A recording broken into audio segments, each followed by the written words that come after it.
Hi everyone and welcome back to Aimee's Cooking. If you're looking for a recipe to make for dinner tonight, look no further. These steamed buns are by far one of the most versatile dish that you can create.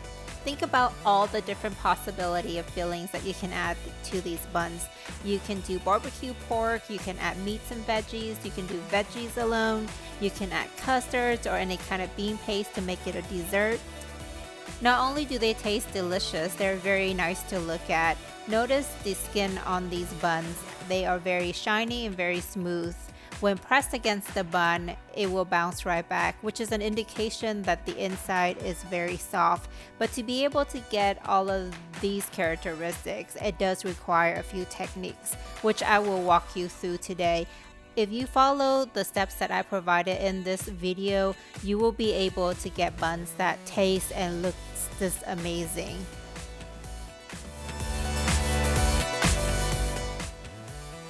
The ingredients for this recipe are cake flour, milk, oil, sugar, yeast, and salt. The exact measurements can be found in the description box below. Prepare the wet ingredients by adding the cold milk to a mixer with cooking oil, castor sugar, and active instant dry yeast. Set this aside and prepare the dry ingredients by combining the cake flour and the salt and mix it well. Using cake flour will help the steamed buns to be a lot whiter in color as well as fluffier. If you prefer something that's a little bit more chewy in texture, then you can replace the cake flour with all-purpose flour or bread flour, but that will change the color and the texture of the steamed bun. Using a hook attachment, we're going to mix the wet ingredients for 1 minute and 30 seconds on number 2 speed while adding in the flour slowly.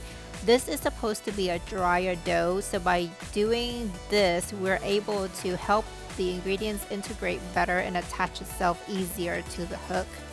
In the beginning, you will find that the dough will be very dry and it may not attach itself to the hook, but as you continue to knead it on number 2 for 5 minutes, you will find that everything will come together and it will attach itself to the hook. Once you're done with the 5 minutes, you're going to increase the speed again up to number 4 and knead it for another 5 minutes. The quality of the steamed bun, the texture, the look, the taste really does depend a lot on how the dough is mixed. So how should the dough look like after 10 minutes of mixing? You can see it doesn't stick to the side of the bowl, it doesn't stick to your finger, and when you take it out, it comes out very easily. Let's take a look at this dough. A properly mixed dough should have a very smooth, silky, soft surface. It does not stick to your hand, and when you stretch it, it does not tear. When you press your finger into the dough, it should leave these very nice indentations without rebouncing back. When you're handling the dough, you will notice that there's not a lot of tensions. It's very flexible. If you've seen any of my previous videos on bread making, you will notice that I stress this so much because it really is key if you want the airy, fluffy type of texture. Let's begin shaping the buns. Begin by rolling out the dough into a log so that we can divide it into equal portions. If you really don't care for uniform steamed buns, you can totally skip this step, but that is one of the key things. If you already put a lot of time and effort into making these amazing little steamed buns, might as well just go through this extra step so that they can all come out looking fantastic. Once they have all been divided into equal portions, cover with plastic wrap so that they don't dry out. To prevent the steamed buns from sticking to the bottom of the steamer, we can prepare small little square wax paper that we can place the bun onto before steaming.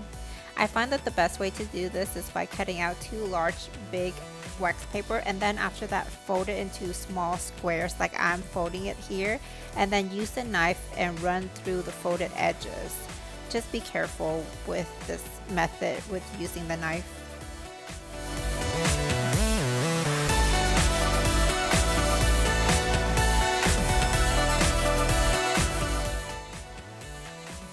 Okay guys, pay very close attention to this next part of the video.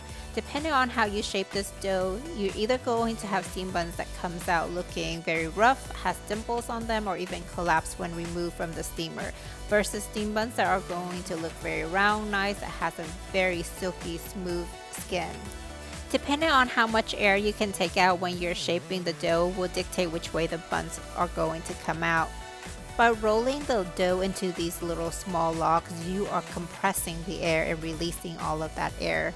Do this a couple of times, at least 2 or 3 times, and then roll it back into a ball and flatten with the palm of your hand.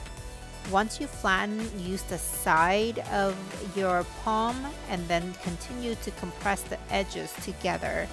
This will help flatten the other side of the dough to make that smooth surface, as well as continuing to remove the pockets of air.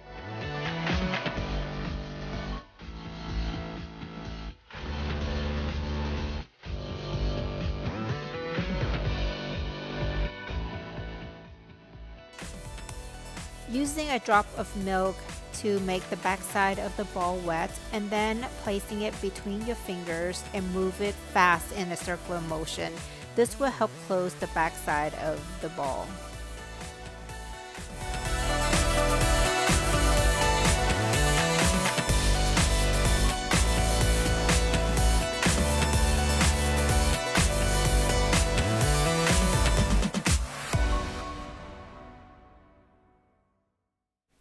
Now cover it with plastic wrap and continue this process with the rest of them.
Proof these buns until they are 1.5 times the original size.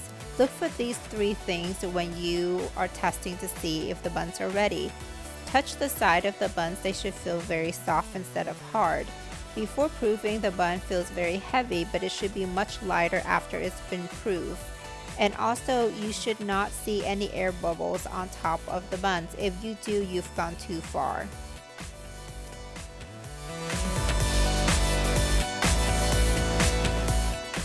You only need a little bit of water to steam these buns. They should be steamed on low heat for 16 to 18 minutes. Now that the buns have been rested and it's 1.5 times the original size, they feel much lighter than before they were proofed. They are ready to be steamed. If you're not using a ventilated lid, make sure that you leave a little bit of a crack on the side so that it can ventilate itself. Also, once they are cooked, you need to let it cool down after turning off the heat for 5 to 7 minutes before removing the lid. Once you remove the lid, remove the buns to a cooling rack and let it cool completely. Look how amazing they looked. I've steamed these for 18 minutes. I've left the lid on for 5 minutes after I turn off the heat.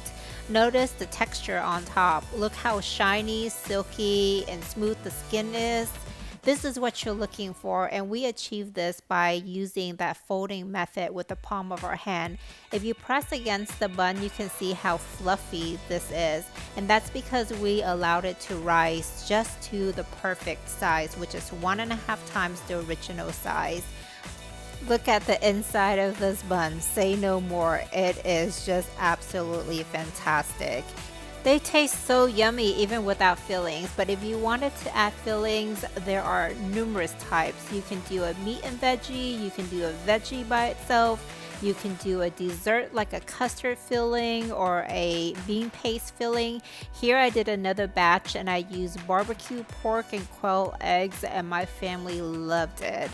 That's it for our recipe today. I really hope that you enjoyed it and you enjoyed this video. As always, I thank you so much for your support. If you don't mind giving me some feedback, hit the like button, comment, subscribe, and hit the notification button so that you'll be notified when I post my next video.